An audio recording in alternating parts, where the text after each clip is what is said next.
کیا اس ملک میں صرف 2.5 لاکھ آدمی کماتا ہے؟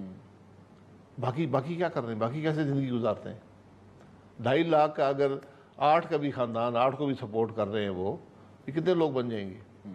سر 2.5 ملین جو ہیں، یہ 2 کروڑ لوگ بنیں گے، باقی 22 کروڑ کیا کر رہے ہیں؟ آپ ٹیکس لگا نہیں سکتے، مجھے سمجھ نہیں آتی. نظام آپ کے پاس موجود ہے، یہ ناظرہ کا کارڈ آپ کے پاس ہے، ہر شخص کے اخراجات کا پیچھا آپ کر سکتے ہیں، اس کی نالج آپ کے پاس ہے. تو اگر وہ شخص پیسے خرچ کر رہا ہے تو اس کی آمدن بھی ہوگی، اس آمدن میں آپ حصے دار ہیں، آپ حصے دار بنے اس آمدن کے اندر. ٹھیک، چلیں بھائی صاحب آخر میں بتائیے گا کہ آپ کی جو پارٹی ہے عوام پاکستان نام، عوام پاکستان کب لانچ ہو رہی ہے؟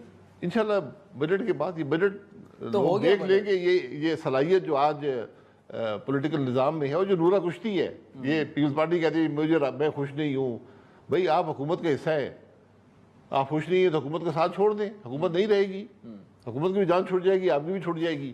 تو فردر کیوس ہوگا، پھر انتخابات ہوں گے. کیوس ہوگا تو یہ آپ دونوں طرف تو وکٹ کے نہیں کھیل سکتے نا. یا آپ اس بجٹ کا حصہ ہیں یا آپ نہیں ہیں، یا آپ اس کو سپورٹ کریں گے یا نہیں کریں گے. اور سب کو پتا ہے کہ آئی ایم ایف کی کیا ریکوائرمنٹس ہیں. یہ آئی ایم ایف کی ریکوائرمنٹس جو آپ کی ملک کی ریکوائرمنٹس بن گئی ہیں. اگر آپ یہ سوچیں کہ آپ یہ اضافی ٹیکس نہ لگائیں گے تو آپ کا جو خسارہ ہے وہ 11 کھرب سے اوپر چلا جائے گا. تو 11 کھرب کا جائے گا تو اگلے سال پھر آپ کا 3,000 ساڑھے 3,000 ارب اور ایڈ ہو جائے گا سود کے اندر. پھر آپ کو اس کے لیے آپ ایک بڑے ہی ویشس سرکل میں آ گئے. پولیٹیکل کنسنسس میں آج بھی بار بار کہتا ہوں، اس معاملے کا حل ایک پولیٹیکل کنسنسس میں، یہ ملک کے ایشوز ہیں. اس میں عمران خان ہو، یہ پی ٹی آئی ہو، پی ایم ایل این ہو، پیپلز پارٹی ہو، یہ مسائل جانے والے نہیں ہیں. تو آپ کیا آج آپ بیٹھ کے اکٹھے مل کر، جس کا خود اندیا جو ہے وہ وزیر خزانہ نے اپنے آخری اسٹیٹمنٹس میں دیا ہے، اس کے بغیر گزارا نہیں چلے. شاہد خاقان بھائی صاحب، thank you so much for joining us. ناظرین، یہ بجٹ ٹرانسمیشن جاری ہے اور بریک کے بعد ہمیں پیپلز پارٹی کی مرکزی سیکرٹری اطلاعات جوائن کریں گے. جس طرح ابائی صاحب نے ایک سوال اٹھایا بڑا دلچسپ کہ وکٹ کی دونوں جانب جو ہیں کیوں پیپلز پارٹی کھیل رہی ہے، یا بجٹ کو آن کریں اور یا نہ آن کریں. تو بریک کے بعد یہ گفتگو جاری ہے.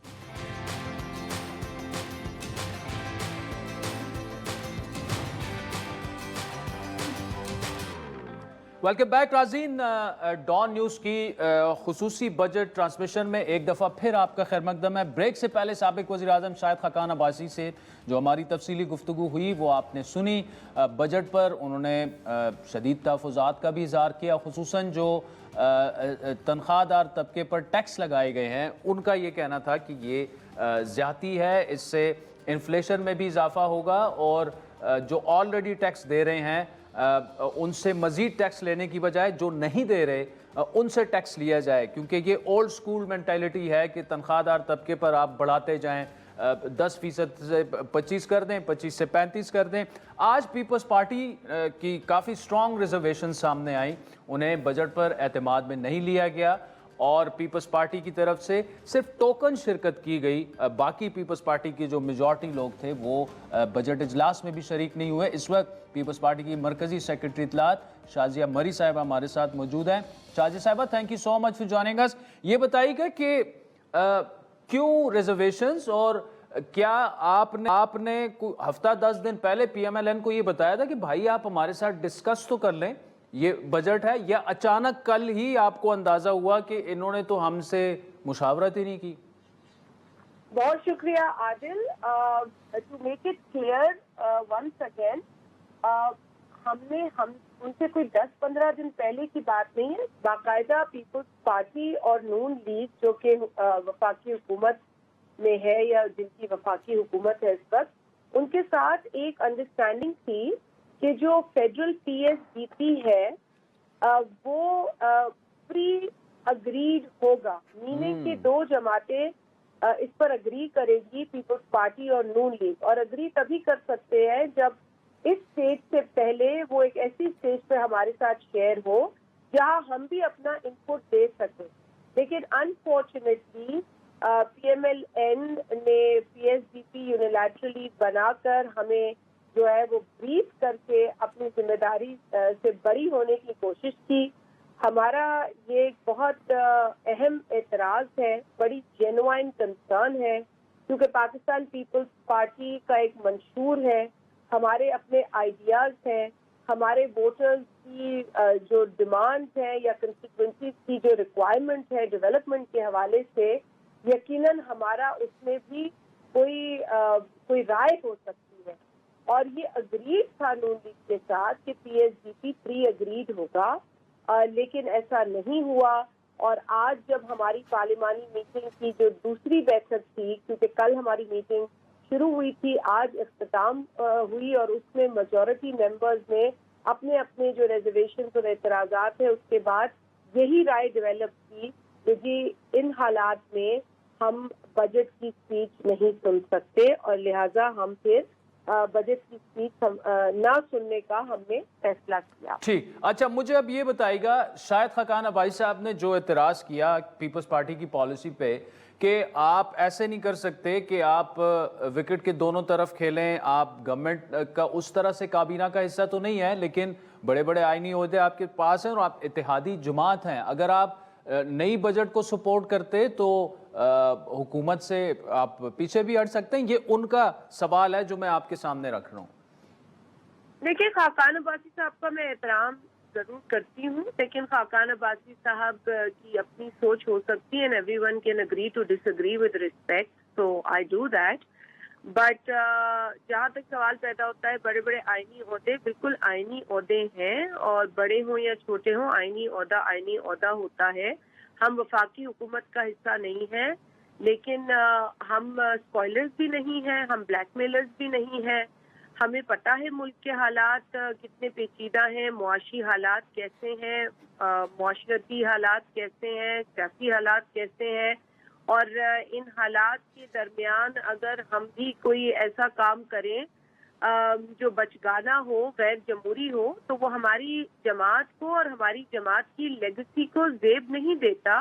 ہم ملک کو آئین دینے والی جماعت ہیں, ہم ڈیموکریٹس ہیں, ہم ڈائیلاگ کو ترجیح دیتے ہیں, اور ہم نے اس حکومت کے بننے سے پہلے بھی یہ کہا تھا کہ بھی جو بھی جماعت حکومت بنانے کے نمبرز رکھتی ہے وہ سامنے آئے اور ہم سپورٹ کرنے کے لیے تیار ہیں. اس میں تو ہم نے کسی ایک جماعت کا ذکر نہیں کیا تھا. جس کے پاس نمبرز تھے ہم نے کہا تھا جی اگر ہمیں رجوع کرتے ہیں اور ہماری سپورٹ چاہتے ہیں حکومت بنانے میں اور ملک میں اسٹیبلٹی لانے میں ہمارے کوئی کردار بنتا ہے تو ہم ادا کریں گے. ہم آج بھی یہ بات کر رہے ہیں, لیکن اس کا مطلب یہ تو نہیں ہے نا کہ جی آپ سپورٹ لیں اپنے ہر سٹیج کو پورا کرنے کے لیے, آپ پیپلز پارٹی کی سپورٹ لیں, آپ اسمبلی میں کورم پورا کرنے کے لیے بھی پیپلز پارٹی کا سہارا لیں, لیکن جب پیپلز پارٹی عوامی ایشوز پر بات کرے یا عوام کی ڈیولپمنٹ پر یا پنجاب کے پی, بلوچستان, سندھ, دیگر علاقوں میں لوگوں کی ڈیمانڈ یا ترقی کی اسکیمز کی بات کرے, تب آپ کہیں کہ نہیں کہ یہ ہم نے خود کرنا ہے, اس میں پیپلز پارٹی کی رائے نہیں لینی.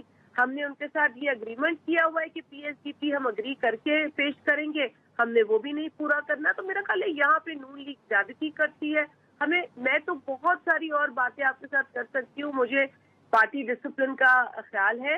ہماری جو میٹنگ کی گفتگو ہے جس میں ہمارے پنجاب سے تعلق رکھنے والے اراکین نے اپنے ساتھ ہونے والی زیادتیوں کا ذکر کیا, بہت سنگین ایسی باتیں وہاں پر ہوئی ہیں, لیکن ہم پھر بھی صبر سے کام لے رہے ہیں in the interest of this country, in the interest of the system. تو ہم ہرگز عباسی صاحب کی جو رائے ہے وہ اپنی جگہ ہے. اب کوئی ایسا مجھے شاہجی صاحبہ یہ اب بتائیے گا, آپ نے فیصلہ متفقہ یہ کیا کہ بجٹ کی اجلاس میں شرکت نہیں کرنی, آپ نے سپیچ نہیں سننی. اب اگلا مرحلہ آئے گا اس بجٹ کو پاس کرنا. دیکھیے ہم نے آپ کی کیا حکمت عملی ہے, آپ پاس نہیں ہونے دیں گے اس بجٹ کو؟ عادل دیکھیے, بلاول بھٹو زرداری صاحب صدارت کر رہے تھے پارلیمانی میٹنگ کی جو آج ہوئی ہے, اور اس میں جب یہ فیصلہ ہوا تو یہ بھی ہم نے سوچا کہ آج ہم بالکل نظر نہیں آئیں گے بطور جماعت کے, اور اب دیکھتے ہیں کہ حکومت کا اس پہ کیا رویہ ہوتا ہے. ذمہ داری اب ان کی بنتی ہے, وہ کہ ہم یہ تاثر ہرگز نہیں دینا چاہتے کسی بھی جماعت کا رویہ ہوگا بلیک میلنگ کا, مگر ہمارا نہیں ہے. ہماری جینوائن کنسرنز ہیں, جینوائن ریزرویشنز ہیں. پی ایس ڈی پی پورے ملک کا ہوتا ہے, صرف ایک صوبے کا نہیں ہوتا. اور ہم ایک ایک پولیٹیکل ریالٹی ہے جس کو نون لیگ اپنی مرضی کے مطابق ایکسیپٹ نہیں کر سکتی، ہر صورت میں ہر موقع پر ایکسیپٹ کرنے کی ضرورت ہے. تو اب آپ مجھے ہمارا یہ فیصلہ سامنے آیا جی تو جو ڈیپوٹی پرائم منسٹر ہے ہی came over to chairman Bilawal's office, اور وہاں پہ انہوں نے ضد کی اور ریکویسٹ کی کہ جی آپ چلیں، آپ تقریر سنیں، اور میں ایشور کرتا ہوں کہ آپ کی ریزرویشنز کو ہم دور کریں گے. تو چیئرمین صاحب نے کیونکہ ایک فیصلہ لے لیا تھا میجورٹی ممبرز کی رائے کے بعد، تو انہوں نے کہا کہ اس وقت تو ہماری اب معاملات جو ہیں ابھی تک طے نہیں پائے، لیکن چونکہ آپ آئے ہیں اور چونکہ آپ ہمیں ایشور کرا رہے ہیں تو ہم ٹوکن جو ہے وہ اٹینڈنس کر سکتے ہیں، اس سے زیادہ کچھ نہیں ہو سکتا. ٹھیک ہے. آخر میں شازیہ عمری صاحبہ، بجٹ آپ پاس ہونے دیں گے یا نہیں پاس ہونے دیں گے قومی اسمبلی سے؟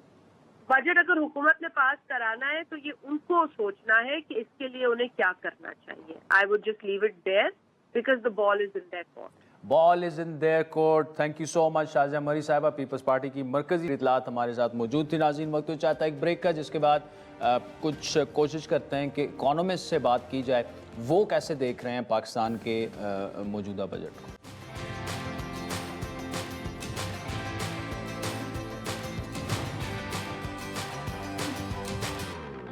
ویلکم بیک ناظرین. ڈان نیوز کی خصوصی بجٹ ٹرانسمیشن میں آپ کا خیر مقدم ہے. بریک سے پہلے ہم نے تفصیلی گفتگو کی سابق وزیر اعظم شاہد خاقان عباسی سے، جو کہ اکانومی پہ اچھی خاصی ان کی بڑی گہری نظر ہے، اور اس کے بعد پیپلز پارٹی کے جو اختلافات ہیں وہ ہمارے سامنے بات کھل کر آئی کہ پی ایس ڈی پی میں ان سے ایگریمنٹ ہو گیا تھا کہ جو بھی معاملات ہوں گے ان سے شیئر کیے جائیں گے، لیکن ان کا گلہ تھا کہ ایسا نہیں ہونے دیں گے اور آگے چل کر بجٹ جو ہے وہ منظور ہونے دیں گے، نہیں ہونے دیں گے. تو انہوں نے جواب یہ دیا کہ بال جو ہے وہ اب گورنمنٹ کی کورٹ میں ہے. آج کے بجٹ پر اکانومسٹ کی کیا نظر ہے اور جو تاجر برادری ہے ان کی کیا نظر ہے، تفصیلی گفتگو کریں گے. ہمیں جوائن کیا ہے معروف اکانومسٹ اور کالمسٹ یوسف نظر صاحب نے، اور اس کے علاوہ احسن ظفر بختاری صاحب ہیں، اسلام آباد چیمبر آف کامرس کے پریزیڈنٹ ہے. یوسف نظر صاحب، اوور ٹو یو سر. آپ نے دیکھے ہوں گے فگرز وغیرہ بھی، تو فرسٹ آپ کیا سمجھتے ہیں کہ کیا اس سے بہتر بجٹ آ سکتا تھا یا اس سے برا بھی ہو سکتا تھا، یا ہمارے پاس آپشن ہی کوئی نہیں ہے، ہم نے اسی طرح کا بجٹ دینا ہے؟ شکریہ. میرا جواب یہ ہوگا کہ نہ اچھا نہ برا. دیکھنا یہ ہے کہ کیا یہ ریئلسٹک ہے، دوسرا یہ کہ جو ہونا چاہیے تو کیا وہ ہو رہا ہے، اس ڈائریکشن میں جا رہے ہیں. تو پہلی بات تو یہ ہے کہ اس بجٹ میں جو پورے ٹیکس ریونیوز ہیں اس میں یہ اسیوم کیا گیا ہے کہ وہ 41% سے بڑھیں گے اس سال کے مقابلے میں. اور اگر آپ نان ٹیکس ریونیوز کو ملا لیں تو یہ اسیوم کیا گیا ہے کہ وہ 46% سے بڑھیں گے. اگر ہم انفلیشن کو جیسا کہ بجٹ میں کہا گیا ہے 12% ہے، تو اس کا مطلب یہ ہے کہ وہ یہ اسیوم کر رہے ہیں کہ فیڈرل گورنمنٹ کے ٹوٹل ریونیوز جو ہیں ریئل ٹرمز میں 34% سے بڑھیں گے، جو ایک بہت ہی انپریسیڈنٹڈ بات ہوگی. اگر میں آپ کو اس کا فگرز کا حوالہ دوں تو یہ وہ دکھا رہا ہے بجٹ کے سارے ریونیوز میں تقریباً 5,600 ارب روپے، تقریباً $20 بلین کا اضافہ ہوگا. تو میرا پہلا سوال تو یہ ہے کہ کیا یہ ریئلسٹک ہے، خاص طور پہ اس لیے کہ ہم یہ دیکھ رہے ہیں کہ انفلیشن جو ہے وہ کم ہو رہا ہے. تو یہ بات تو میرے خیال سے بہت بڑا کوشچن مارک ہے.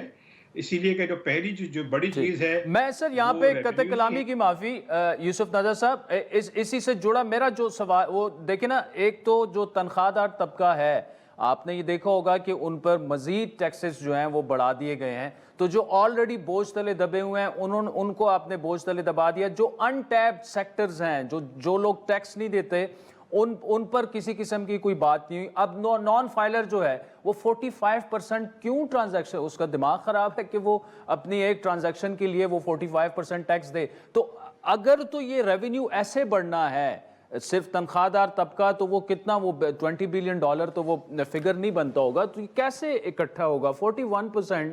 کیسے آپ کا ریونیو جو ہے وہ بڑھے گا؟ ہاں، یہی میرا سوال بھی ہے، اس لیے کہ انہوں نے دو بڑے جو سیکٹرز ہیں اکانومی کے، ایک ایگریکلچر، اس کے متعلق تو بات ہی نہیں کی. دوسرا جو بڑا سیکٹر ہے ہول سیل ریٹیل ٹریڈ، انہوں نے اس کے متعلق بھی جو ہے کوئی خاص بات نہیں کی. اور پھر یہ کہہ دیا کہ جو ایکسپورٹرز ہیں ان پہ نارمل ٹیکس لگایا جائے گا. میرے خیال سے یہ کافی میری نظر میں تو تشویشناک بات ہے، اس لیے کہ پاکستان جیسا ملک جہاں ایکسپورٹس کی بڑھانے کی بڑی شدید ضرورت ہے، اور ہمارے جو حالیہ برسوں میں جو بحران آئے اس کی ایک بڑی وجہ یہ تھی کہ ہماری امپورٹس بہت زیادہ تھیں، ایکسپورٹس نہیں تھیں. تو ایکسپورٹس پہ اس وقت مزید ٹیکس لگانا کم از کم میری سمجھ سے تو باہر ہے. یہ مناسب وقت نہیں ہے. یقیناً ٹیکس میں جو ہے وہ انصاف ہونا چاہیے، لیکن یہ ٹائمنگ جو ہے اور جس طرح سے بڑھایا گیا ہے، یہ میرے خیال سے ان کو سوچنا چاہیے. یا پھر وہ انہوں نے جو یہ نمبر رکھے ہیں ریونیوز کے، کیا وہ صرف اس لیے رکھے ہیں کہ آئی ایم ایف کو سیٹسفائی کرنا ہے کہ جی ہم کمیٹڈ ہیں؟ تو میرے خیال سے اس میں کافی ایشوز آ سکتے ہیں. دوسری بات یہ ہے کہ جو آ سکتے ہیں. ٹھیک ہے، میں یوسف نظر صاحب، ٹھیک، میں آپ کے پاس دوبارہ آؤں گا. احسن ظفر بختاری صاحب، ایک تو آپ اسلام آباد چیمبر آف کامرس کے پریزیڈنٹ ہیں، کیسے گیا ہوگا یہ بجٹ تاجر برادری میں بھی اور اوور آل آپ کا کیا خیال ہے؟ سر دیکھیں، یہ جو بجٹ ٹارگٹ رکھا گیا ہے 12,700 ارب کا، یہ کافی زیادہ ٹارگٹ ہے، اور ایگزسٹنگ ٹیکس پیئرز کے ساتھ میں نہیں سمجھتا کہ اس کو اچیو کرنا پاسبل ہوگا. اس کے لیے ایف بی آر میں ہمیں اصلاحات کرنی پڑیں گی، اور جو ٹیکس بیس ہے اس کو براڈن کرنا پڑے گا. اور وہ طبقات جو اس وقت ٹیکس نیٹ سے باہر ہیں، خاص طور پہ ہول سیلرز اور ڈیفرنٹ جو ہول سیل مارکیٹس ہیں جہاں پہ لوگ بیٹھ کے بلینز آف روپیز کا بزنس کرتے ہیں لیکن وہ ٹیکس نہیں دے رہے، ہمیں ایسی پالیسیز بنانی پڑیں گی کہ وہ ٹیکس نیٹ کے اندر ان کو لایا جائے.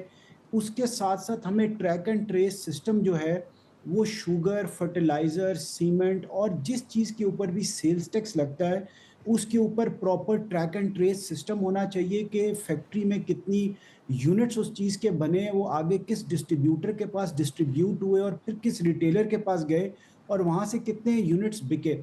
جب یہ پوری چین میں سمجھتا ہوں اگر ٹریک اینڈ ٹریس میں آ جائے گی تو اس سے ہم کافی زیادہ، میرا یہ خیال ہے تقریباً 3-4 ہزار ارب روپے کا جو ہمارے لوگ نئے ٹیکس نیٹ میں آئیں گے، کیونکہ ایف بی آر کا جو فوکس لگ رہا ہے اور گورنمنٹ کا جو انہوں نے یہ ٹارگٹ سیٹ کیا ہے ٹیکس کلیکشن کا، وہ اسی بیس پہ ہے کہ اگر نئے ٹیکس پیئرز کو لایا جائے گا.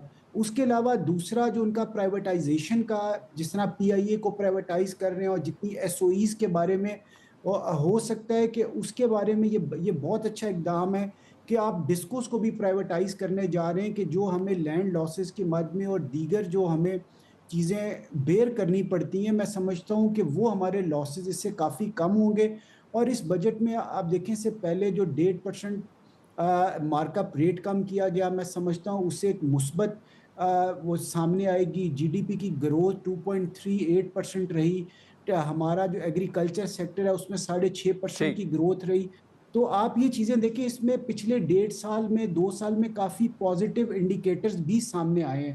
اور اگر اسی طرح سے حکومت، میں سمجھتا ہوں کہ بزنس کمیونٹی کو آن بورڈ لے کے اپنی پالیسی سازی میں انوالو رکھے تو اچھے ریزلٹس کی توقع ہے. اور سب سے امپورٹنٹ چیز دیکھیں، اس بجٹ میں 9,700 ہمارا ڈیٹ سروسنگ کے اوپر جا رہا ہے. تو اگر ہم ٹوٹل بجٹ کو دیکھیں، جی بالکل 9,700 وہ نکال دیں، 2,100 ہمارا ڈیفنس بجٹ ہے، اس کے بعد جو صوبوں کو جانا ہے. تو میں یہ سمجھتا ہوں کہ ہمیں یہ جتنے بھی آئی ایم ایف ہو گیا، ورلڈ بینک ہو گیا، ایشین ڈیولپمنٹ بینک ہو گیا، چائنیز جو ہم نے بینک سے لونز لیے ہوئے، ہمیں ان کے ساتھ ری نیگوشیٹ کرنی پڑیں گی ری پیمنٹس، کیونکہ اس وقت تقریباً $3.5 billion per month per year ہمیں جو ہے نا انٹرسٹ پیمنٹ کرنی ہے. اور اگلے 12 مہینے میں $27 بلین ہم نے ریٹرن کرنا ہے ان جہاں سے ہم نے یہ لونز لیے ہوئے ہیں. تو میں تو نہیں سمجھتا کہ اس عرصے میں ہم اتنی ساری، تو ہمیں ایک لانگ ٹرم ری پیمنٹ پالیسی بنانی پڑے گی کہ اگلے 10 سال کا جو ہمارا ڈیٹ ہے اس کو ری سٹرکچر کرنے کی ضرورت ہے اگر ہم اپنی اکنامک گروتھ چاہتے ہیں. ری سٹرکچر ٹھیک ہے. ناظرین، وقت تو چاہتا ہے ایک بریک کا، جس کے بعد یوسف نظر اور احسن ظفر بختاری صاحب سے گفتگو جاری رکھتے ہیں.